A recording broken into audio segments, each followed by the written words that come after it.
ఒక్కసారి కొమ్మూరి గోల్డ్ కి కాల్ చేయండి. తాకట్లో ఉన్న మీ బంగారాన్ని విడిపించి మార్కెట్ ప్రైస్ కి వాళ్ళు కొనుక్కుని మిగతా డబ్బులు మీకు ఇచ్చేస్తారు. హాయ్ హలో నమస్తే, వెల్కమ్ టు మనం టీవీ. నేను మీ భావన. ఈరోజు అద్దంకి నియోజకవర్గ నాయకులతో వైఎస్ జగన్మోహన్ రెడ్డి గారు భేటీ అయ్యారు. ఈ విషయంపై విశ్లేషించడానికి మనతో పాటు సీనియర్ జర్నలిస్ట్ కట్టా కార్తిక్ గారు మనతో పాటు ఉన్నారు. కార్తిక్ గారు నమస్తే.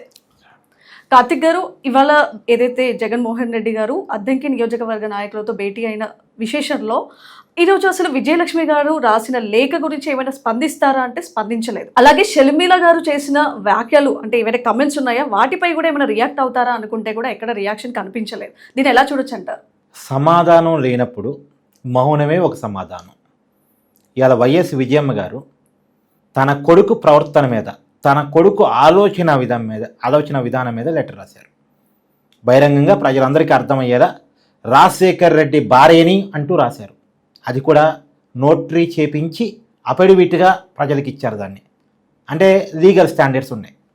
ఆమె చెప్పుకొచ్చిన విషయాలు ఏంది, ఆ రాజశేఖర రెడ్డి గారు చనిపోయే నాటికి కుటుంబ ఉమ్మడి ఆస్తులుగా ఉన్నటువంటి ఆస్తుల్ని మొత్తం జగన్మోహన్ రెడ్డి గారు తీసుకొని చెల్లెలకి ఇవ్వాల్సిన వాటాని, చెల్లెల బిడ్డలు అంటే మేనకోడలు మేనల్లుడు ఇవ్వాల్సినటువంటి వాటాని కూడా జగన్మోహన్ రెడ్డి గారే మొత్తంగా ఉంచేసుకున్నారు. ఇది తప్పు. ఖచ్చితంగా చెల్లికి పంచాల్సిన ఆస్తి చెల్లికి పంచాల్సిందే. గతంలో జగన్మోహన్ రెడ్డి గారు చెల్లికి తల్లికి ఆస్తులు కేటాయిస్తూ రాసిన ఎంఓయూ ఏదైతే ఉందో అది లీగలు, పెద్ద మనుషుల మధ్య, కుటుంబ పెద్దల మధ్య రాసుకున్న ఎంఓయూ. దాన్ని కుదరదు అంటానికి, తిరిగి ఆస్తులను తన చేతిలోకి తీసుకోవడానికి జగన్మోహన్ రెడ్డికి ఎలాంటి అధికారం లేదు. రాజశేఖర్ రెడ్డి గారు చనిపోయే నాటికి కుటుంబానికి ఉన్న ఆస్తులన్నీ ఉమ్మడి ఆస్తులే. జగన్మోహన్ రెడ్డి గారికి ఎలా అధికారం ఉందో షర్మిలకు కూడా అదే అధికారం ఉంది, సమానాధికారం.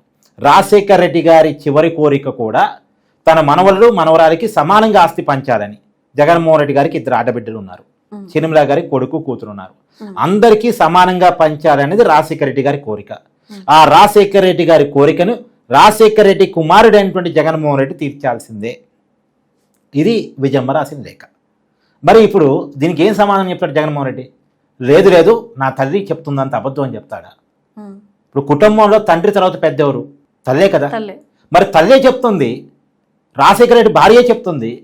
రాజశేఖర రెడ్డి పేరు చెప్పుకొని రాజకీయం చేసుకొని, రాజశేఖర రెడ్డి పేరు చెప్పుకొని రాజకీయంగా ఎదిగినటువంటి జగన్మోహన్ రెడ్డికి చెప్తుంది అంటే తండ్రి ఆస్తుని కూతురు కూడా ఇవ్వని, కొడుకు కూతుర్లకి సమానంగా మనవరాలకు కూడా ఇవ్వాలి అని. ఇప్పుడు యాక్చువల్గా మన లీగల్గా కూడా చూసినప్పుడు ఎన్టీ రామారావు గారు ఉమ్మడి రాష్ట్ర ముఖ్యమంత్రిగా ఉన్నప్పుడు 1985లో ఒక చట్టాన్ని తీసుకొచ్చారు. ఆడపిల్లలు కూడా తండ్రి ఆస్తిలో సమాన వాటాన్ని కేటాయించాలి అని చెప్పి చట్టాన్ని తీసుకొచ్చారు. ఇప్పుడు నువ్వు ఒక ఆడపిల్లడి, మీ నాన్నకి నువ్వు ఉండొచ్చు, మీ సోదరుడు ఉండొచ్చు. మీ నాన్న ఆస్తిలో మీ అన్నకి ఎంత తక్కువ ఉంటుందో నీకు అంత తక్కువ ఉంటుంది. కొడుకుతో సమానంగా కూతురికి ఉంటుంది. ఇప్పుడు అంతే రాజశేఖర రెడ్డి గారు ఉమ్మడి ఆస్తిలో కూడా జగన్మోహన్ రెడ్డి గారితో సమానంగా షర్మిలకు ఉంటుంది 100% కదా.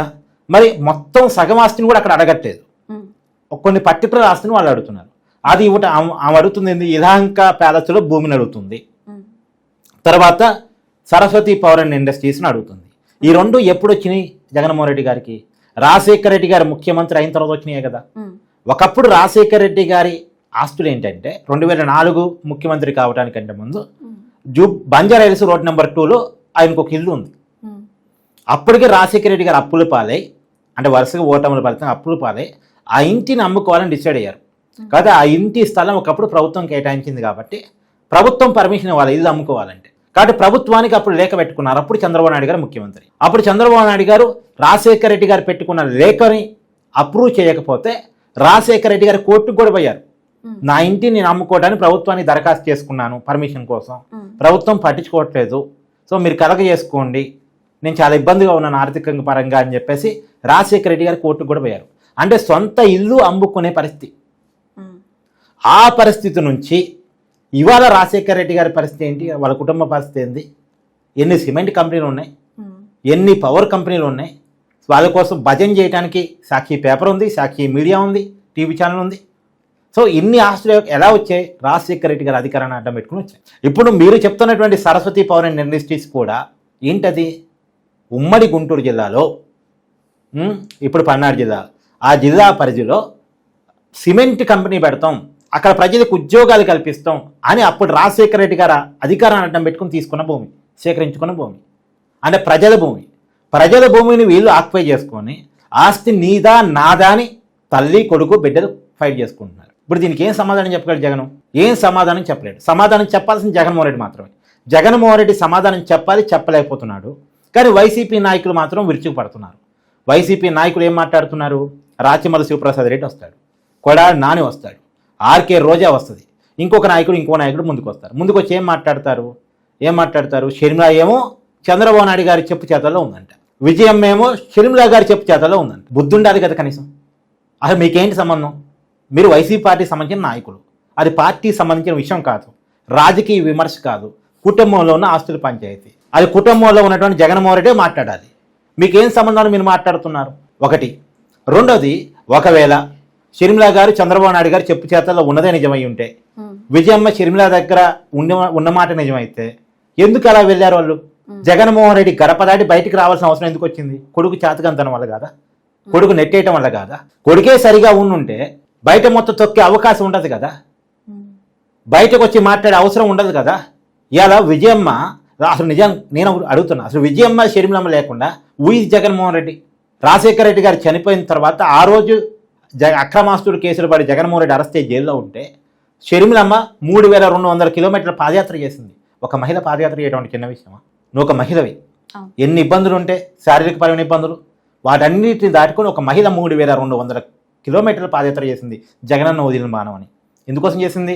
జగనన్న కోసం చేసింది. విజయమ్మ అసలు పాపం రాజశేఖర రెడ్డి గారు బతుకున్నా ఏ రోజు రాజకీయాల్లో అలవాటైన వ్యక్తి కాదు, అలవాటు ఉన్న వ్యక్తి కూడా కాదు. కానీ ఆమె రాజకీయాల్లోకి వచ్చింది. ఎందుకు వచ్చింది?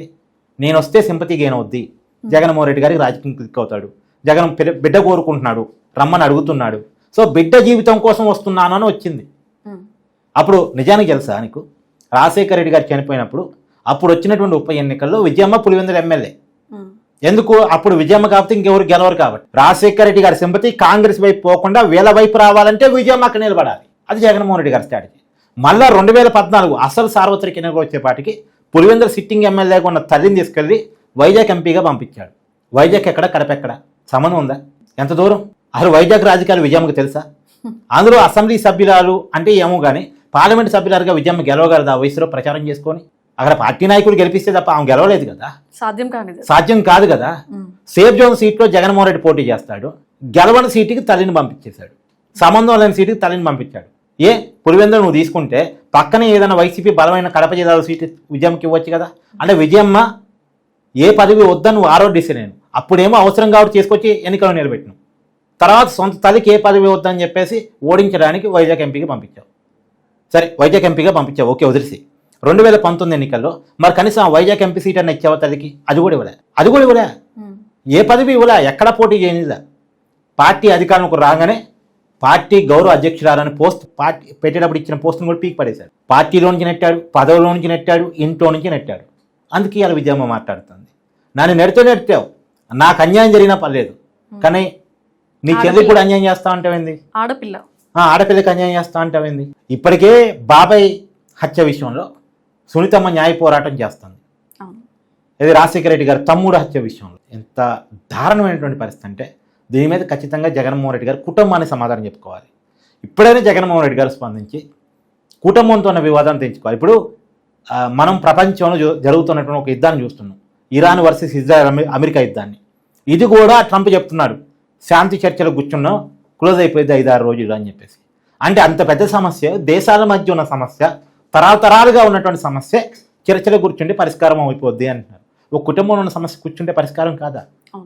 ఇప్పుడు జగన్మోహన్ రెడ్డి ఆ సరస్వతి పవర్ అనే ఒక ఇండస్ట్రీస్ ఒక ఆస్తి షర్మిలాకి ఇస్తే అడక్క తింటాడా? అడక తినే పరిస్థితి ఏం లేదు కదా జగన్మోహన్ రెడ్డి గారికి. చాలా బిజినెస్లు ఉన్నాయి కదా, చాలా ఆస్తులు ఉన్నాయి కదా, ఏం ఒక్క ఆస్తి చెలికిస్తే ఏమవుద్ది? ఇంటి సమస్య ఇంటి వాళ్ళే కూర్చుంటేనే పరిష్కారం అవుతుంది, బయట ఎవరు వచ్చి కూడా పరిష్కారం చేయలేరు, ఇవ్వలేరు కదా. మరి ఎందుకు ఆ ప్రయత్నం జరగట్లేదు అంటే అహం, ఆస్తి మొత్తం నాకే కావాలనేటువంటి ధనదాహం. దీన్ని జగన్మోహన్ రెడ్డి గారు మానుకుంటే మంచిది. దీని మీద జగన్మోహన్ రెడ్డి గారు మాట్లాడకుండా మిగతా వాళ్ళందరితో మాట్లాడిస్తే ఎంత నెగిటివ్ కావాలో అంత నెగిటివ్. సో చూద్దాం వైఎస్ జగన్మోహన్ రెడ్డి గారి సైలెన్స్ లో ఎంత వైలెన్స్ ఉందో. థ్యాంక్ యూ మారుతి గారు.